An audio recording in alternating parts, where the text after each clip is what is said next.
اور 2 رکعت نماز نفل پڑھی، ہر حدیث کے اوپر غسل کرنا سردی گرمی تمام موسموں میں، اور پھر 2 رکعت صلاۃ التسبیح پڑھنا، اور پھر حدیث کو جمع کرنا۔ بڑی محنت اور قربانی سے صحیح بخاری تو انہوں نے یہ جمع کیا ہے، تو یہ اس کا آخری درس ہے۔ پہلے روایت میں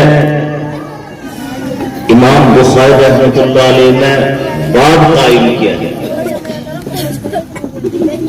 ایک تو شروع کی حدیث ہے انما الاعمال بالنیات، کہ اعمال کا دار و مدار نیت پر ہے، چھوٹا عمل ہو بڑا عمل ہو، اللہ تعالیٰ نہ قلت کو دیکھا نہ کثرت کو دیکھا، اس لیے نیت صحیح ہونی چاہیے۔ نیت صحیح ہے تو عمل صحیح ہے، اور نیت غلط ہے تو عمل وہ شر والا عمل ہو جائے گا۔ اس لیے امام بخاری رحمۃ اللہ علیہ شروع میں کہ تمام پڑھنے پڑھانے والے اپنی نیت کو درست کریں،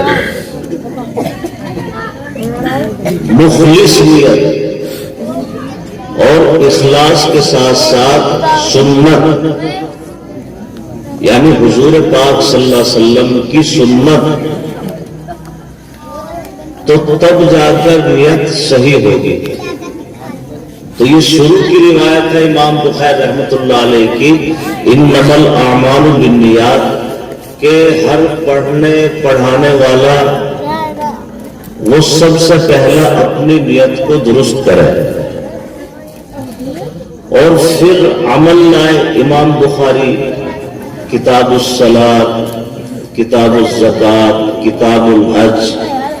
پھر یہ اعمال ہے کہ پہلے نیت صحیح اور پھر عمل کرو،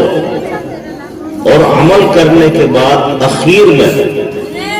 وَنَزَعُ الْمَوَازِينَ الْقِسْطَ لِيَوْمِ الْقِيَامَةِ، نزع یہ جمع کا صیغہ ہے، وضع یضع مضارع، نزع الموازین یہ جمع ہے، موازین میزان